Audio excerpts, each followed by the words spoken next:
Oke, selamat siang Bapak Ibu. Assalamualaikum warahmatullahi wabarakatuh. Selamat selamat siang, salam sejahtera bagi kita semua. Eh,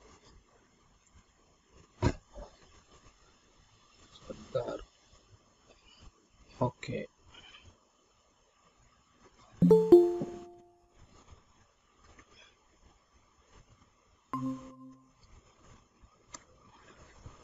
oke. Kita lanjutkan untuk tutorial hukum gratis yang keenam.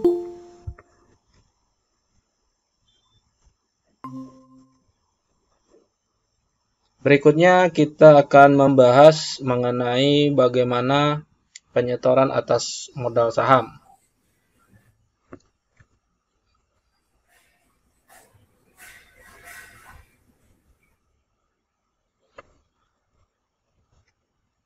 Bagi Bapak Ibu yang belum mikrofonnya di mute, tolong di mute dulu. Oke, kita lanjutkan. Nah, dalam penyetoran modal saham dilakukan dalam bentuk lain ya.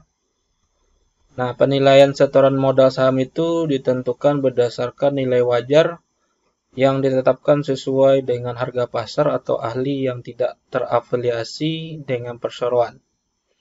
Nah, maksudnya di sini modal saham dilakukan dalam bentuk lain itu adalah bukan dalam bentuk uang, tapi bisa dalam bentuk aset. Misalnya ada mesin, ada mobil, ada motor, ada tanah, dan lain-lain. Dan juga bisa dalam bentuk keahlian yang disetor oleh pemegang saham yang lain. Misalnya dia adalah ahli di bidang hukum misalnya. Nah, itu dihitung berapa nilai dari keahliannya itu dalam bentuk modal saham.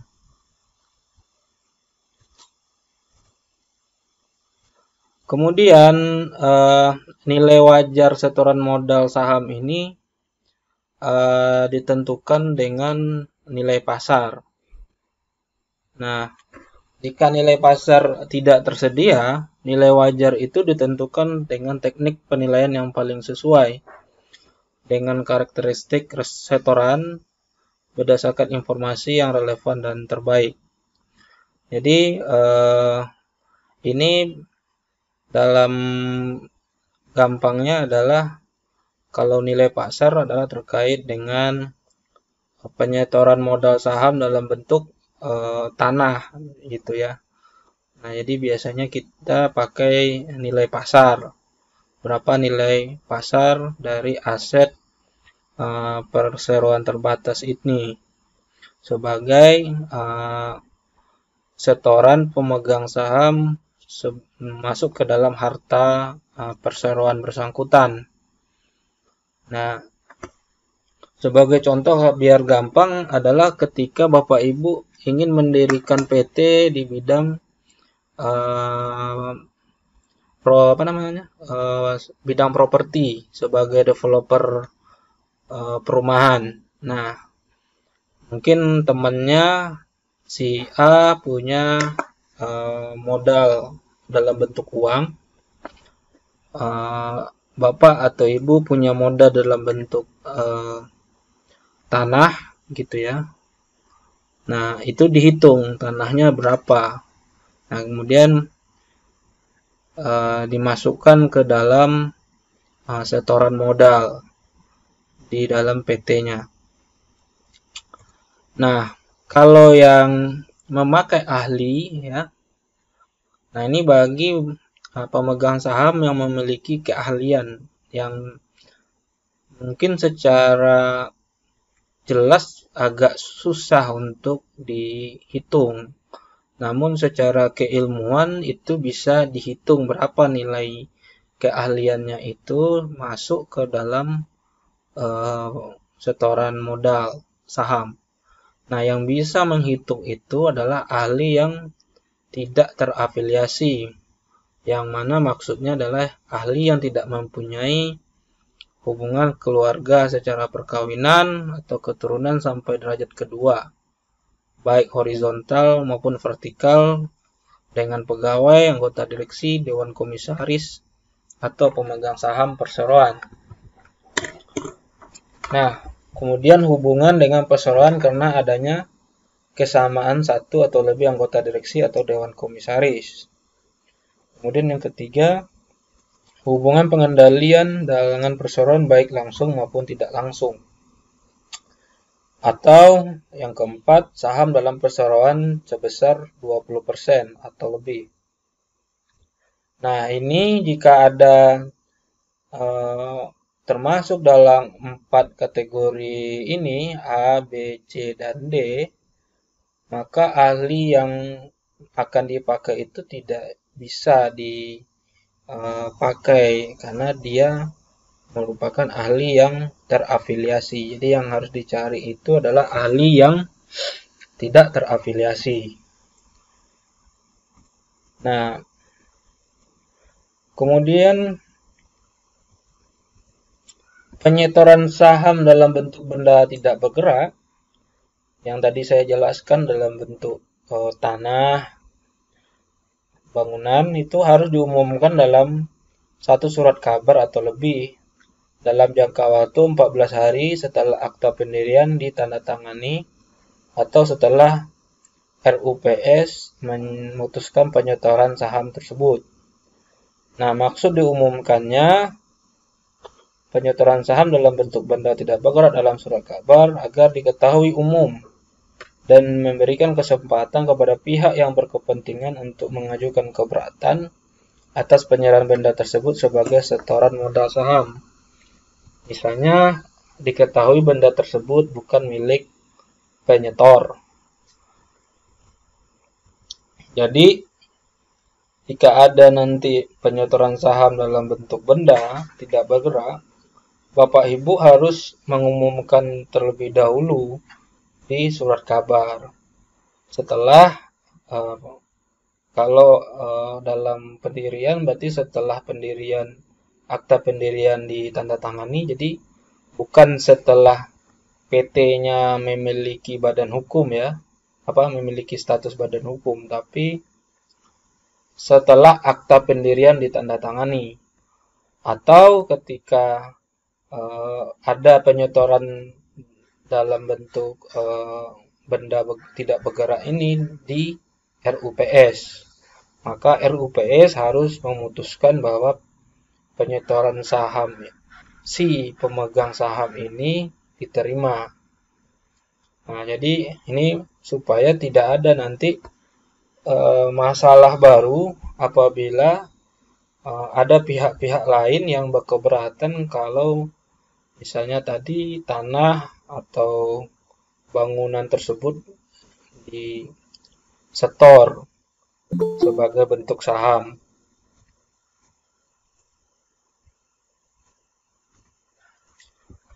Oke. Nah, berikutnya adalah bagaimana tagihan pemegang saham dan kreditur terhadap PT. Nah,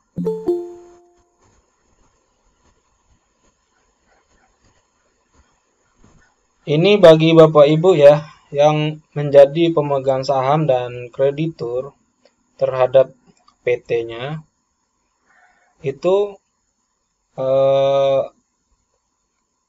pertama dahulu harus disetujui oleh RUPS. Jadi dalam hal ini bahwa pemegang saham dan kreditor lainnya yang mempunyai tagihan terhadap perseroan tidak dapat menggunakan hak tagihnya sebagai kompensasi kewajiban penyetoran atas harga saham yang telah diambilnya, kecuali disetujui RUPS. Nah, diperlukannya persetujuan RUPS adalah untuk menegaskan bahwa hanya dengan persetujuan RUPS dapat dilakukan kompensasi, sehingga didahulukan hak pemegang saham lainnya untuk mengambil saham baru dengan sendirinya dilepaskan.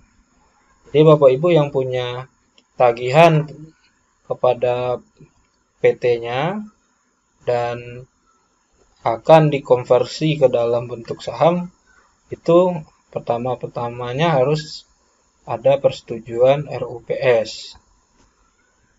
Kalau tidak, maka tidak bisa dipakai tagihan itu sebagai kompensasi dalam bentuk saham. Kemudian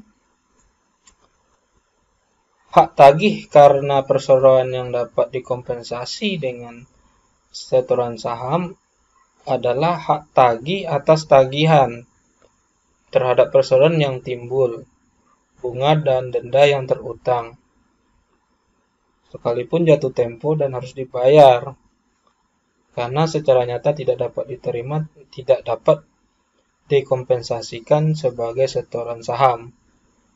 Nah, ini juga diperhatikan mengenai ada bunga atau denda yang dibuat di dalam perjanjian dengan perseroan Bapak Ibu sendiri.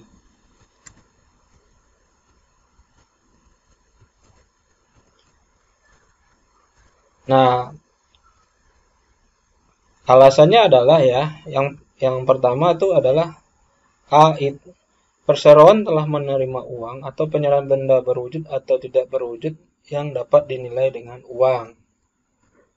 Kemudian B, pihak yang menjadi penanggung atau penjamin utang perseroan telah membayar lunas utang perseroan sebesar yang ditanggung atau dijamin. Nah, yang dimaksud pihak yang menjadi penanggung atau penjamin hutang adalah pihak yang membayar lunas hutang perseroan sehingga mempunyai hak tagih terhadap perseroan. Kemudian C, perseroan sebagai penanggung atau penjamin hutang dari pihak ketiga dan perseroan telah menerima manfaat berupa uang atau barang yang dapat dinilai dengan uang yang langsung atau tidak langsung secara nyata telah diterima perseroan. Nah, ini maksudnya adalah kewajiban pembayaran hutang oleh perseroan dalam kedudukannya sebagai penanggung atau penjamin menjadi hapus hak tagih kreditur yang dikompensasi dengan setoran saham yang dikeluarkan oleh perseroan. Nah, jadi kalau ada tagihan kepada PT dan akan dikonversi oleh si penanggung atau si penjamin, maka yang harus dipastikan dulu adalah mengenai hak tagih terhadap perseroannya. Nah, jadi tidak serta-merta setiap ada hutang dari perseroan, kemudian bisa pemegang saham itu dapat konversi saham. Nah, ini maksudnya adalah untuk melindungi pemegang saham yang lain atas saham-saham yang dikeluarkan oleh perseroan. Nah, keputusan RUPS yang tadi terhadap tagihan pemegang saham dan kreditur ini sah apabila dilakukan sesuai dengan panggilan rapat, quorum, dan jumlah suara untuk perubahan anggaran dasar. Nah, jadi bahwa semua keputusan perseroan terbatas itu muaranya adalah di rapat umum pemegang saham. Makanya Bapak Ibu harus memastikan apabila memang pemegang saham dan kreditur ingin mengkonversi tagihan tadi menjadi saham, artinya dibayar tidak dalam bentuk uang tunai maka bisa dalam bentuk saham, tapi harus mendapat persetujuan RUPS yang sah. Nah, Kemudian ada juga larangan perseroan itu untuk mengeluarkan saham. Nah, prinsipnya adalah perseroan dilarang mengeluarkan saham baik untuk dimiliki sendiri atau dimiliki oleh perseroan lain yang sahamnya secara langsung atau tidak langsung telah dimiliki oleh perseroan. Nah, prinsip dalam pengeluaran saham itu, Bapak Ibu, adalah upaya pengumpulan modal, pengumpulan investasi untuk pelaksanaan kegiatan usaha perseroan. Maka kewajiban penyertaan atas saham harusnya dibebankan kepada pihak lain, sehingga di dalam Undang-Undang PT ini pasal terkait larangan mengeluarkan saham ini, perseroan tidak boleh mengeluarkan saham untuk dimiliki sendiri oleh perseroan. Nah, larangan ini juga termasuk larangan cross holding atau kepemilikan silang yang terjadi apabila perseroan memiliki saham yang dikeluarkan oleh perseroan lain yang memiliki saham perseroan tersebut, baik secara langsung maupun tidak langsung. Nah, pemahaman kepemilikan silang cross holding secara langsung adalah apabila perseroan pertama memiliki saham pada perseroan kedua tanpa memiliki kepemilikan pada satu perseroan antara atau lebih, dan sebaliknya perseroan kedua memiliki saham pada perseroan pertama.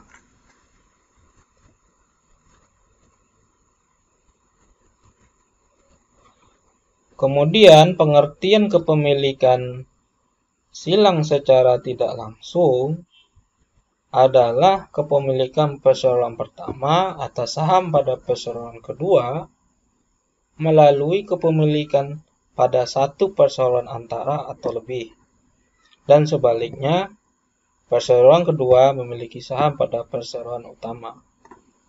Nah, jadi ada yang disebut dengan kepemilikan silang secara langsung dan secara tidak langsung. Nah, yang mana kedua tipe kepemilikan silang ini, cross holding ini, dilarang oleh Undang-Undang 40 tahun 2007. Akan tetapi, larangan kepemilikan saham tidak berlaku terhadap kepemilikan saham yang diperoleh berdasarkan peralihan karena hukum, hibah atau hibah wasiat.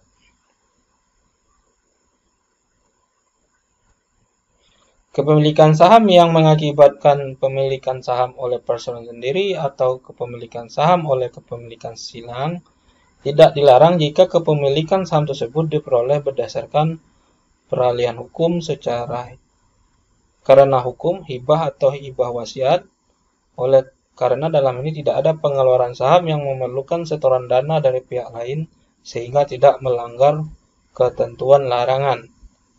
Jadi kepemilikan saham tadi itu bisa berdasarkan peralihan secara hukum ini karena jual beli. Kemudian pemegang saham A memberikan hibah kepada B, misalnya ke anaknya, atau A memperoleh saham dari B karena merupakan wasiat. Nah, sehingga ini tidak akan melanggar ketentuan larangan mengeluarkan saham, karena memang tidak ada sama sekali pengeluaran saham perseroan.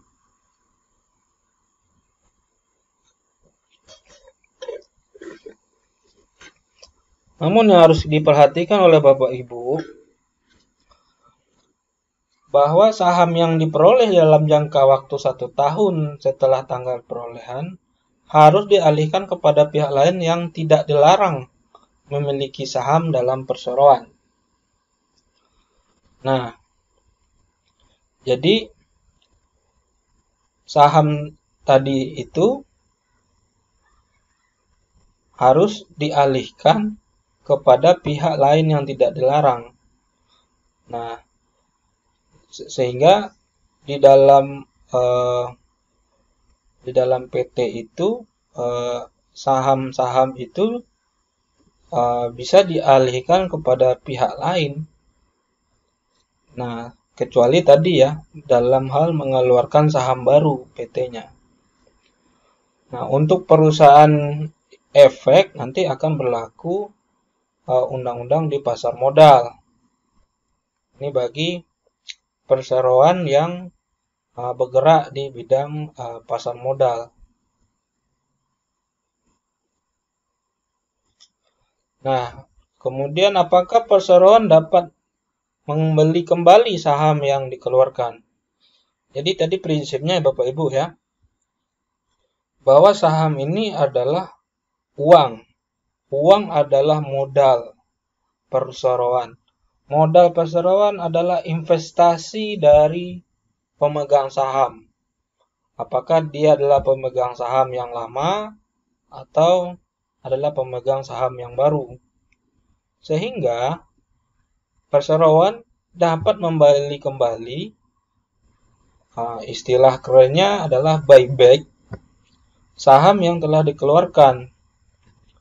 Nah, dengan ketentuan, ya, dengan catatan dulu nih, pembelian kembali saham perseroan tidak menyebabkan pengurangan modal, kecuali apabila saham tersebut ditarik kembali. Nah, jadi ketentuannya adalah yang A, pembelian kembali saham tersebut tidak menyebabkan kekayaan bersih perseroan menjadi lebih kecil dari jumlah modal yang ditempatkan, ditambah cadangan wajib yang telah disisihkan. Nah, kekayaan bersih ini artinya seluruh kekayaan perseroan dikurangi seluruh kewajiban perseroan sesuai dengan laporan keuangan terbaru yang disahkan oleh RUPS dalam waktu 6 bulan terakhir. Kemudian B, jumlah nilai nominal seluruh saham yang dibeli kembali oleh perseroan dan gadai saham atau jaminan fidusia atas saham yang dipegang oleh perseroan itu sendiri dan atau perseroan lain yang sahamnya secara langsung atau tidak langsung dimiliki oleh perseroan tidak melebihi 10% dari jumlah modal yang ditempatkan dalam perseroan. Nah, boleh tapi jangan melebihi katanya 10% dari jumlah modal. Kecuali ada diatur lain di bidang pasar modal. Ini buat perusahaan terbatas PT terbuka, PT TBK ya.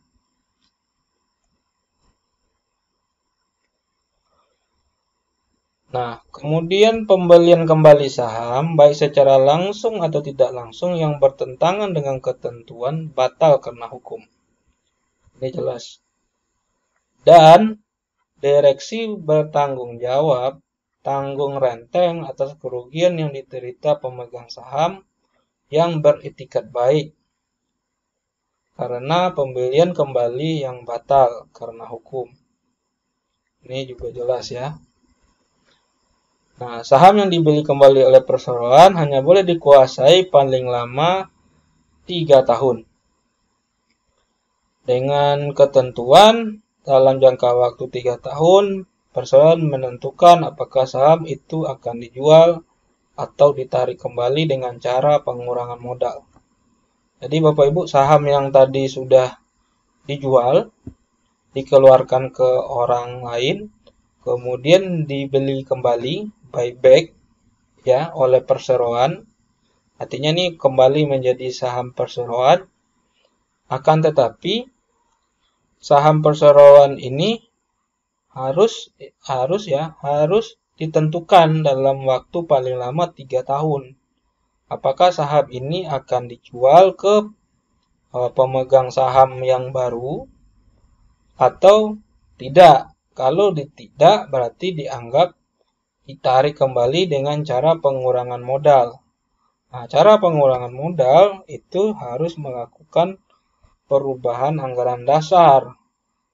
Nah, tadi kita sudah jelaskan mengenai bab anggaran dasar ya, dan perubahan anggaran dasar.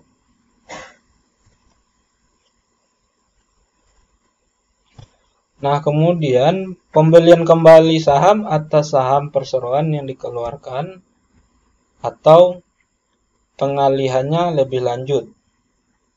Nah, pembelian kembali saham atas saham perseroan hanya bisa dilakukan berdasarkan persetujuan RUPS.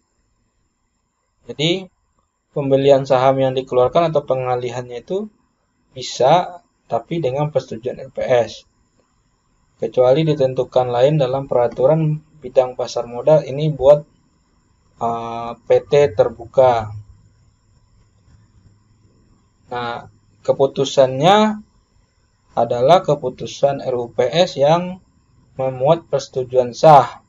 Dan ini harus sesuai dengan ketentuan panggilan rapat, quorum, persetujuan jumlah suara untuk perubahan anggaran dasar sebagaimana diatur di dalam Undang-Undang 40/2007 atau dalam anggaran dasar. Pada teknisnya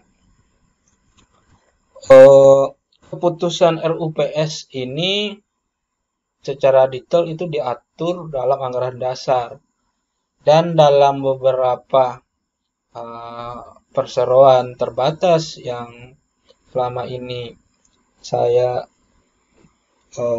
bantu sebagai konsultannya, itu ditemukan ada beberapa customize mengenai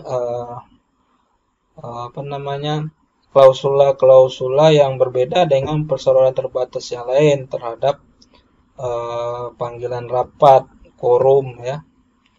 Misalnya ya, karena sekarang sudah ada virtual meeting, ada Google Meet seperti sekarang ini, itu bisa kok kita masukkan klausul bahwa panggilan rapat bisa dilakukan secara virtual, quorum secara virtual, dan rapat pun RUPS pun bisa dilakukan secara virtual.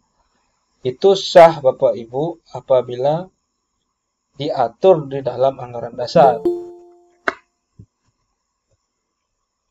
Hanya di dalam Undang-Undang 40/2007 tidak diatur mendetail ya. Jadi itu sah-sah saja kalau memang mau diatur oleh para pemegang saham. Nah, apakah RUPS dapat menyerahkan kewenangan kepada Dewan Komisaris guna menyetujui pelaksanaan keputusan RUPS pembelian kembali saham? Nah, RUPS dapat menyerahkan kewenangannya kepada Dewan Komisaris untuk menyetujui pelaksanaan keputusan RUPS pembelian kembali saham dalam jangka waktu paling lama 1 tahun. Nah, definisi pelaksanaan adalah penentuan tentang saat, cara pembelian kembali saham, jumlah saham yang akan dibeli kembali. Tapi tidak termasuk hal-hal yang menjadi tugas direksi dalam pembelian kembali saham seperti melakukan pembayaran, menyimpan surat saham, dan mencatatkan dalam daftar pemegang saham. Nah, kemudian penyerahan kewenangan setiap kali dapat diperpanjang untuk jangka waktu yang sama. Dan penyerahan kewenangan sewaktu-waktu dapat ditarik kembali oleh RUPS. Jadi, bagi Bapak Ibu yang menjadi pemegang saham, bisa memberikan kewenangan secara RUPS kepada Dewan Komisaris. Ini tujuannya untuk mempermudah dan efisiensi dalam administrasi. Nah, penyerahan ini juga bisa diperpanjang untuk apakah untuk 1 kali setahun, berikutnya seperti itu. Nah, kemudian apakah saham yang tidak dapat digunakan untuk mengeluarkan suara dalam RUPS dan tidak diperhitungkan dalam menentukan jumlah quorum yang harus dicapai?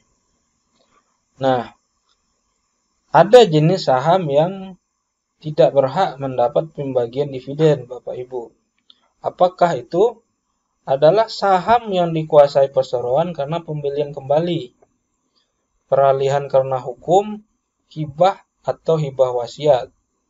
Nah, saham jenis ini tidak dapat untuk mengeluarkan suara, tidak memiliki vote right di dalam RUPS, dan juga tidak bisa dihitung dalam menentukan jumlah quorum yang harus dicapai sesuai dengan Undang-Undang 40 2007 atau anggaran dasar. Nah, permasalahannya di lapangan adalah jika ketentuan ini tidak diakomodir di dalam anggaran dasar PT yang bersangkutan, sehingga kalau kita membaca anggaran dasar, maka yang kita anggap quorum adalah jumlah saham sekian. Misalnya contoh ya, untuk menyatakan RUPS quorum harus mencapai 3/4 dari jumlah keseluruhan saham. Nah, padahal di antara saham-saham 3/4 itu ada saham yang tidak bisa memiliki hak dalam RUPS dan dalam menentukan quorum, yakni saham yang dikuasai oleh perseroan. Nah, peralihan oleh hukum, hibah atau hibah wasiat. Nah, ini akan menjadi konflik antara pemegang saham, khususnya antara si mayoritas dengan si minoritas. Apalagi jika perubahan anggaran dasar yang akan dibahas di dalam RUPS itu sangat sensitif. Misalnya adalah perubahan direksi, perubahan komisaris, perubahan modal. Nah, karena dalam RUPS itu saham kita, misal ya, di dalam RUPS tahun 2019 saham kita adalah 30%. Bapak Ibu punya saham 30%. Kemudian dalam RUPS 2020, RUPS menyetujui penambahan modal perseroan. Misalnya senilai 1 miliar. Nah, berarti setiap pemegang saham harus menyetor modal sesuai modal saham dia. Nah, kalau Bapak Ibu adalah tadi 30%, berarti Bapak Ibu harus menyetor modal baru di RUPS 2020 ini sebesar 300 juta. Akan tetapi karena kita tidak memiliki modal, nah, maka pemegang saham yang lain akan menambah modal itu. Sehingga dalam perhitungan modal saham, saham kita yang tadinya 30% di 2019 RUPS 2019 ya akan menjadi berkurang di RUPS 2020 persentasenya. Istilahnya di dalam praktek hukum perseroan terbatas disebut delusi saham. Nah, sehingga menyebabkan pengaruh kita berkurang, sehingga kita tidak bisa lagi ikut mengendalikan perseroan ini. Nah, dalam beberapa kasus yang saya temui, ada orang yang kesal sahamnya didelusi, membuat laporan polisi ke polisi. Dianggap ini adalah pencurian saham karena sahamnya berkurang. Nah, kalau dalam konteks hukum pidana, Kitab Undang-Undang Hukum Pidana KUHP, Nah, ini bisa dianggap konteksnya pencurian menurut mereka. Ada juga saya dapat perkara laporan polisinya adalah penggelapan juga, penipuan dan penggelapan, tipu gelap. Tapi jika penyidiknya memahami, ya, polisi memahami undang-undang PT, ini sebenarnya tidak ada kaitannya dengan pidana. Tidak ada pencurian, tidak ada penggelapan, tidak ada penipuan sebenarnya. Ini murni yang disebut adalah dilusi saham. Nah, memang ada beberapa perkara yang naik, jadi tersangka klien saya. Ya, akhirnya kita sampaikan di dalam gelar perkara, ada penyidik yang menerima bahwa ini, ternyata mereka salah memahami, karena polisi yang menangani tidak pernah memperoleh bahan atau belajar mengenai hukum perseroan terbatas, sehingga perkaranya jadinya SP3 dihentikan. Ada juga yang sampai lanjut, dianggap bisa sampai ke pengadilan. Nah, kadang-kadang saya di kantor juga memakai metode pra peradilan, dan itu insya Allah kita menang. Nah, jadi Bapak Ibu harus memahami bahwa saham Bapak Ibu tidak tidak akan tetap gitu, tidak akan permanen, bahwa saham Bapak Ibu sekarang 2019 tadi contohnya 30%, terus 2020 bakal 30%. Tidak, kalau ada penambahan modal atau malah ada pengurangan modal, bisa juga. Makanya nanti saham Bapak Ibu bakal naik persentasenya. Misalnya ada pemegang saham A mau dia keluar dari PT, sehingga sahamnya dia jual ke kita, nambahlah saham kita. Nah, jadi ini harus diperhatikan baik-baik Bapak Ibu dalam hal perebutan pengaruh dan pengendalian perseroan terbatas Bapak Ibu. Kemudian bagaimanakah penambahan modal perseroan dilakukan? Oke, tadi saya sudah sampaikan mengenai penambahan modal ya, dengan contoh RUPS 2019 dan RUPS 2020. Nah, penambahan modal perseroan dilakukan berdasarkan persetujuan RUPS. Nah, modal yang dimaksud di sini adalah modal dasar, modal ditempatkan, dan modal disetor. Nah, RUPS dapat menyerahkan kewenangan Dewan Komisaris untuk menyetujui pelaksanaan keputusan RUPS jangka waktu paling lama 1 tahun. Nah, ini sama seperti yang tadi. Penyerahan kewenangannya juga dapat ditarik kembali oleh RUPS. Jadi Bapak Ibu juga bisa memberikan kewenangan sebagai pemegang saham kepada Dewan Komisaris untuk menyetujui pelaksanaan keputusan RUPS penambahan modal perseroan. Paling lama jangka waktunya 1 tahun. Nah, lanjutnya ya. Bagaimanakah keputusan RUPS untuk penambahan modal dasar? Nah, keputusan RUPS untuk penambahan modal dasar itu sah apabila dilakukan dengan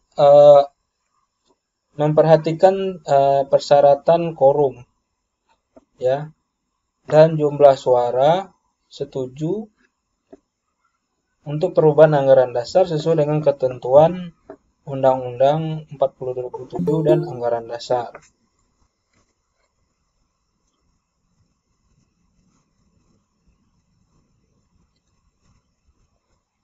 Nah, keputusan RUPS untuk penambahan modal ditempatkan dan disetor dalam batas modal dasar sah bila dilakukan dengan quorum kehadiran lebih dari 1/2 bagian dari jumlah saham dengan hak suara.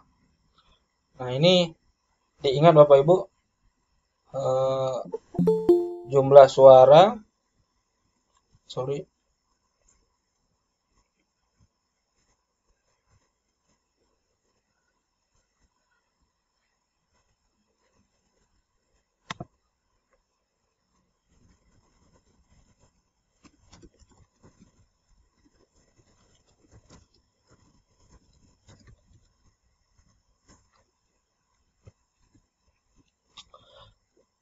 yang harus diingat di sini adalah jumlah saham dengan hak suara. Nah, ini diperhatiin, Bapak Ibu. Quorum dengan kehadiran jumlah saham dengan hak suara. Nah, dan disetujui oleh lebih dari setengah, seperdua bagian dari jumlah suara yang dikeluarkan, kecuali ditentukan lebih besar dalam anggaran dasar. Nah, yang dimaksud dengan jumlah saham dengan hak suara adalah jumlah seluruh saham dengan hak suara yang telah dikeluarkan oleh perseroan. Nah, ini tadi sudah saya singgung mengenai klasifikasi saham ya di tutorial hukum gratis kelima. Jadi yang memiliki power, memiliki kekuatan di dalam perseroan terbatas adalah saham dengan hak suara. Nah, dengan hak suara, walaupun nominalnya kecil, persentase sahamnya kecil, tapi memiliki power hak suara. Akan sangat tidak ada gunanya jika punya saham dengan hak pembagian keuntungan, walaupun sahamnya nominalnya besar, karena itu nggak akan dihitung. Nah, kemudian yang ditentukan lebih besar dalam anggaran dasar adalah quorum yang ditetapkan anggaran dasar lebih tinggi daripada quorum yang ditetapkan di dalam Undang-Undang 40 2007. Yaitu bisa disetujui oleh di atas 1/2 lah, bisa 3/4 boleh, bisa mungkin 90% dari saham dengan hak suara boleh ya, atau bisa juga dengan keputusan harus mutlak absolut misalnya, itu juga bisa. Nah, kemudian penambahan modal ini harus diberitahukan kepada Menteri Hukum dan HAM untuk dicatat di dalam daftar perseroan.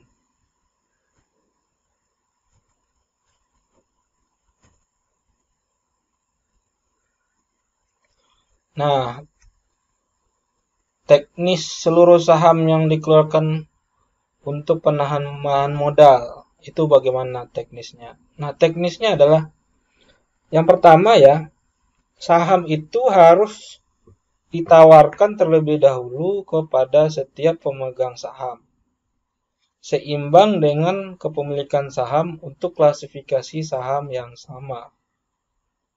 Di sini saya rasa clear.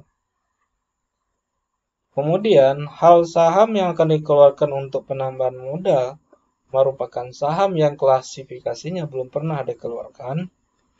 Yang berhak membeli terlebih dahulu adalah seluruh pemegang saham sesuai dengan perimbangan jumlah saham yang dimiliki. Oke. Ini clear juga.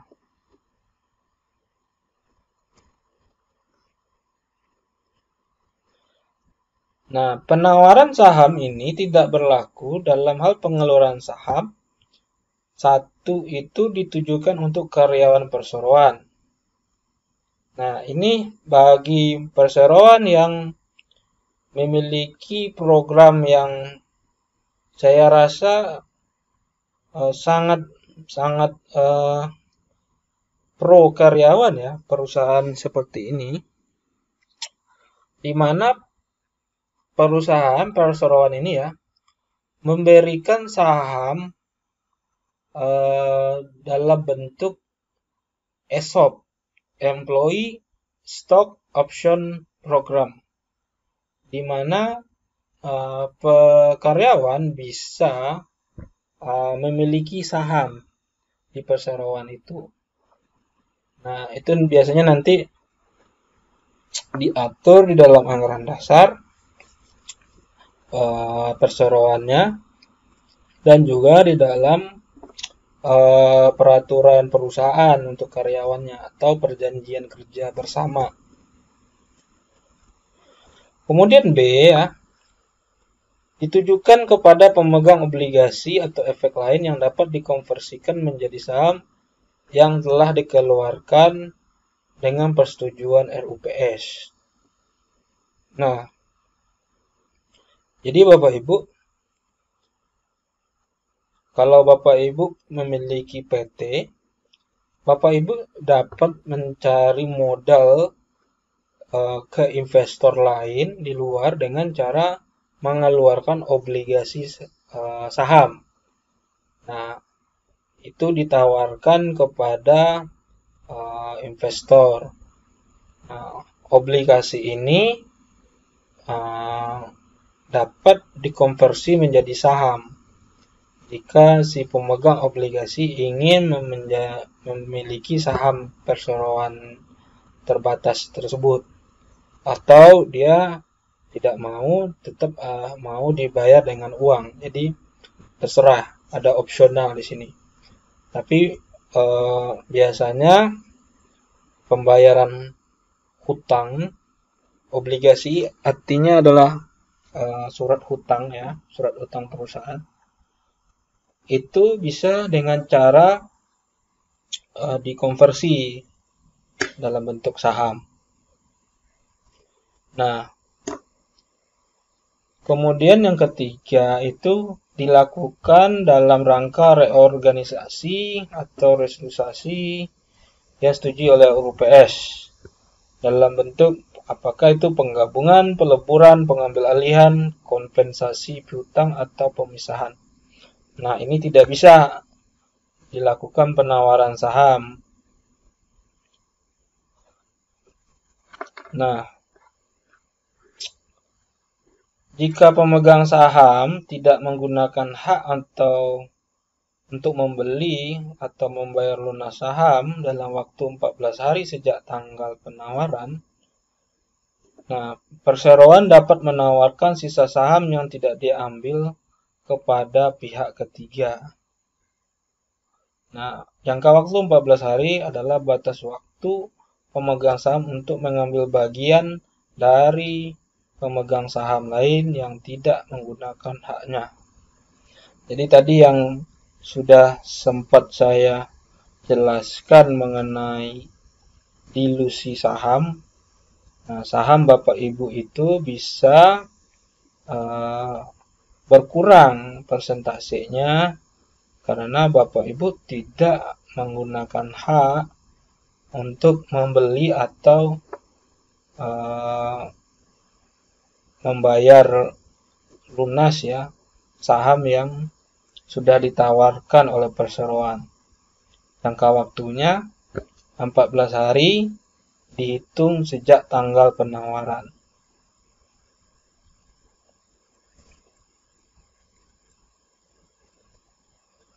Kemudian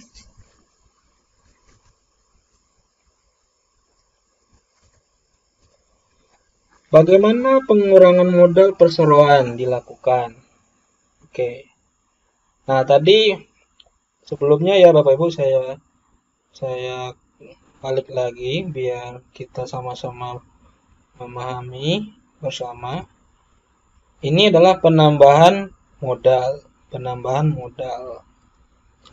Ini adalah pengurangan modal. Jadi PT itu bisa juga mengurangi modalnya. Nah, caranya adalah harus dengan keputusan RUPS yang sah. Nah, yang dikurangin itu adalah pengurangan modal dasar, modal ditempatkan, dan modal disetor. Nah, pengurangan modal ditempatkan dan modal disetor dengan cara menarik kembali saham yang telah dikeluarkan untuk dihapus atau dengan cara menurunkan nilai nominal saham. Gitu. Jadi berkurang modal perseroannya. Nah, direksi mempunyai kewajiban memberitahukan keputusan pengurangan modal perseroan ini kepada semua kreditur, kepada semua pihak yang memberikan pinjaman kepada perseroan dalam waktu 7 hari di surat kabar, satu surat kabar atau lebih, sejak tanggal keputusan RUPS. Nah, bagi Bapak Ibu yang menjadi direksi saat ini, ingat, ini adalah kewajiban direksi. Nah, jangan sampai Bapak Ibu kelupaan. Ini karena diatur jangka waktunya di Undang-Undang 40 tahun 2007. Nah, dalam hal pengurangan modal perseroan ini, kreditur itu bisa berkeberatan. Nah, berkeberatannya itu adalah jangka waktunya 60 hari sejak tanggal pengumuman. Nah, berkeberatan diajukan kepada perseroan dengan disertai alasan. Nah, kemudian ditembuskan kepada Menteri Hukum dan HAM. Nah, bagi Bapak Ibu yang saat ini punya piutang ke PT A, PT B, PT C, tiba-tiba ada pengumuman modalnya berkurang. Nah, jangan lupa dipakai haknya kalau memang Bapak Ibu berkeberatan dan disertai alasannya. Nah, perseroan itu nanti bakal menjawab, dan ini merupakan kewajiban dalam jangka waktu 30 hari sejak keberatan itu. Nah, kemudian juga ada di Undang-Undang 40 2007 ini diatur, jika perseroan itu menolak keberatan atau tidak memberikan penyelesaian yang disepakati, kreditur dalam jangka waktu 30 hari, ya kan, sejak tanggal jawaban perseroan, atau tidak memberikan tanggapan dalam waktu 60 hari terhitung sejak tanggal keberatan diajukan kepada perseroan, kreditur dapat mengajukan gugatan ke pengadilan negeri yang daerah hukumnya meliputi tempat kedudukan perseroan. Nah, ini kalau Bapak Ibu yang menjadi kreditur, ingat-ingat ini, diperhatikan agar tidak tidak merugikan ya dari hutang yang diterima oleh perseroan. Tentu kita sebagai kreditur menginginkan adanya keuntungan. Nah, hati-hati jika tidak memakai haknya ini, karena ini jelas jangka waktu diatur oleh Undang-Undang 40 2007. Terus ya, nah, kapan persetujuan Menteri atas pengurangan modal perseroan diberikan? Nah, tadi sudah kita singgung mengenai perubahan anggaran dasar tertentu, yang mana tidak perlu persetujuan Menteri, hanya cukup pemberitahuan. Kalau ini harus dengan persetujuan Menteri, yakni mengenai pengurangan modal perseroan. Nah, persetujuan Menteri diberikan apabila yang A, tidak terdapat keberatan tertulis dari kreditor dalam jangka waktu 60 hari. Jadi bukan keberatan secara lisan, Bapak Ibu. Harus tertulis. Yang kedua, B, telah dicapai penyelesaian atas keberatan yang diajukan kreditor. Atau C, gugatan kreditor ditolak oleh pengadilan berdasarkan putusan yang telah memperoleh kekuatan hukum tetap. Jadi menurut saya, Untuk kondisi A, kondisi B, ya, sorry. Kondisi A dan kondisi B jelas ya, dan gampang dipahami. Tapi kondisi C, di mana harus ada putusan yang telah memperoleh hukum tetap, ini agak sedikit rumit. Alasannya adalah sistem pengadilan negara kita, sistem pengadilan Indonesia, itu dia menganut sistem hierarki. Jadi ada pengadilan negeri, pengadilan tinggi, Mahkamah Agung. Nah, yang dimaksud dengan putusan yang telah memperoleh hukum tetap adalah putusan yang jika tidak ada upaya hukum atas putusan itu. Nah, atau putusan kasasi di tingkat Mahkamah Agung. Jadi Bapak Ibu, kalau misalnya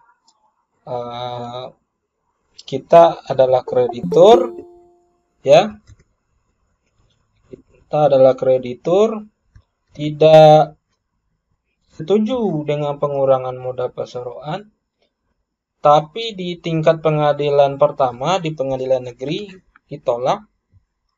Nah, itu tidak akan menjadi masalah apabila Bapak Ibu mengajukan upaya hukum banding ke pengadilan tinggi. Nah, jadi pengurangan modalnya tidak akan terlaksana dulu. Nah, juga harus dipahami bahwa gugatan ini harus diketahui oleh Menteri Hukum dan HAM. Jangan sampai Menteri tidak tahu. Nah, di dalam prakteknya itu harus kita lakukan pemblokiran terhadap akta PT-nya dulu. Itu ada di Permen KUHAM mengenai pemblokiran dengan alasan adanya gugatan. Karena apabila tidak, pengalaman saya pernah itu karena klien saya ini kita sudah menggugat si A, si B, si C PT-nya. Kemudian kita mengajukan Menteri Hukum dan HAM sebagai turut tergugat. Ya kan? Di mana waktu itu mestinya Menteri mengunci akta PT yang kita permasalahkan ini, karena kan dalam gugatan, dan Menteri juga sebagai turut tergugat. Tapi lucunya ya, ini pengalaman ya, karena ini berbeda sama teori dan prakteknya yang saya alami. Lucunya adalah Menteri Hukum dan HAM tidak pernah hadir di persidangan. Kemudian seminggu setelah gugatan ini didaftarkan di Pengadilan Negeri Jakarta Selatan, ya, kita berperkara di Jakarta Selatan, ada perubahan anggaran dasar. Nah, padahal itu sudah digugat. Nah, ketika saya mendatangi kantor Kementerian Hukum dan HAM bagian AHU ya, yang untuk PT di Jalan Rasuna Said, itu orang AHU-nya bilang, Bapak nggak blokir. Nah, sedangkan di Permen KUHAM kami ada blokir, Pak. Jadi, apakah saya harus blokir lagi kalau saya udah menggugat? Jawabannya iya. Dan blokir nggak gratis, Bapak Ibu. Bayar. PNBP-nya ada. PNBP pemblokiran ada. Nanti kalau Bapak Ibu yang mau lihat, bisa searching di Google penerimaan negara bukan pajak yang berlaku di Kementerian Hukum dan HAM. Nanti lihat ada tabel-tabelnya, ada biayanya terkait mengenai pemblokiran. Nah, makanya kalau saya advice-nya ketika ada diajukan gugatan, jangan lupa juga untuk diajukan pemblokiran berdasarkan gugatan itu, karena tidak serta-merta menteri itu hukum dan HAM dia otomatis gitu mengunci karena ada gugatan gitu. Jadi saya kurang paham juga ya, karena ini undang-undang hukum PT undang-undang PT berbicara seperti ini ketentuannya, sedangkan dalam praktek di AHU itu berbeda lagi kita ketemui. Apalagi kalau misalnya orang hukum yang mewakili menteri nggak pernah hadir, nggak pernah datang sidang, Bapak Ibu, sampai putusan. Itu banyak terjadi karena dalam litigasi perdata tidak ada paksaan bagi tergugat untuk hadir. Beda sama pidana. Kalau tidak hadir dalam panggilan bisa dipanggil paksa. Nah, kalau di perdata susah, nggak ada. Oke, lanjut ya. Nah, bagaimana pengurangan modal dengan cara penarikan kembali saham dilakukan? Nah, keputusan RUPS tentang pengurangan modal ditempatkan dan disetor dilakukan dengan cara penarikan kembali saham atau penurunan nilai nominal saham. Penarikan kembali saham berarti saham tersebut ditarik dari peredaran dalam rangka pengurangan modal ditempatkan dan modal disetor. Nah, ini clear ya menurut saya ya. Terus, penarikan kembali saham dilakukan terhadap saham yang telah dibeli kembali oleh perseroan atau terhadap saham dengan kualifikasi yang dapat ditarik kembali. Nah, penarikan kembali saham adalah penarikan kembali saham yang mengakibatkan penghapusan saham dari peredaran. Jadi Bapak Ibu, penarikan ini bisa dengan cara adalah dibeli kembali oleh perseroan, kemudian bisa dengan cara ditarik terhadap saham klasifikasi yang dapat ditarik. Oke. Kemudian penurunan nilai nominal saham tanpa pembayaran kembali harus dilakukan secara seimbang terhadap seluruh saham dari setiap klasifikasi saham. Keseimbangan saham dapat dikecualikan dengan persetujuan semua pemegang saham yang nilai nominal sahamnya dikurangi. Dalam hal terdapat lebih dari satu klasifikasi saham, keputusan RUPS tentang pengurangan modal hanya boleh diambil setelah mendapat persetujuan terlebih dahulu dari semua pemegang saham dari setiap klasifikasi saham yang haknya dirugikan oleh keputusan RUPS tentang pengurangan modal.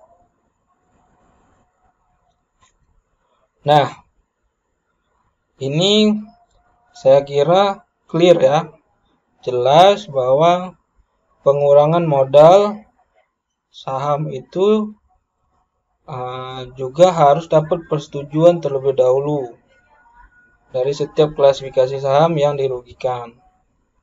Nah, ini juga nanti muaranya adalah di RUPS. Oke, baik Bapak Ibu, demikian dulu untuk tutorial hukum gratis yang ke-6. Nah, terima kasih. Apabila ada pertanyaan, silakan di japri ke Ibu Nida dengan nomor WA-nya yang ini. Juga kita ada di 2 grup WA sekarang, ada Alpha dan Beta. Alpha sudah full saya lihat. Jadi sekarang banyak di Beta untuk yang baru bergabung. Nah, saya harapkan Bapak Ibu memiliki pemahaman sampai di pengurangan modal ini. Nah, selanjutnya saya akan lanjutkan di sesi THG berikutnya ya. Baik, itu dulu terkait tutorial hukum gratis yang ke-6. Silakan kalau ada pertanyaan dari Bapak Ibu bisa melalui chat atau juga mau bertanya langsung dengan unmute mikrofon dan videonya. Silakan Bapak Ibu.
Oke, kalau memang tidak ada pertanyaan, saya simpulkan Bapak Ibu yang hadir di THG 6 ini sudah memahami penjelasan-penjelasan yang sudah saya berikan tadi.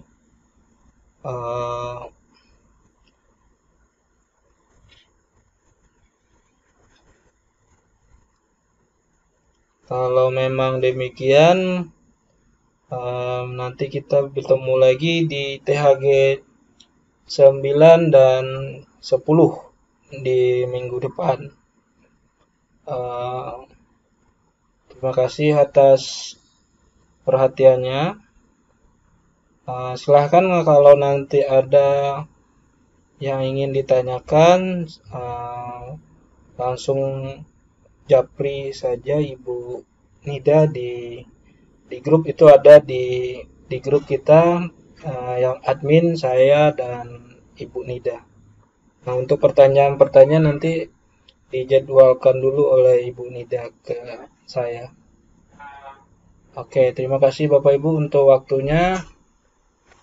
Saya akhiri dengan mengucapkan alhamdulillahirrabbilalamin. Assalamualaikum warahmatullahi wabarakatuh.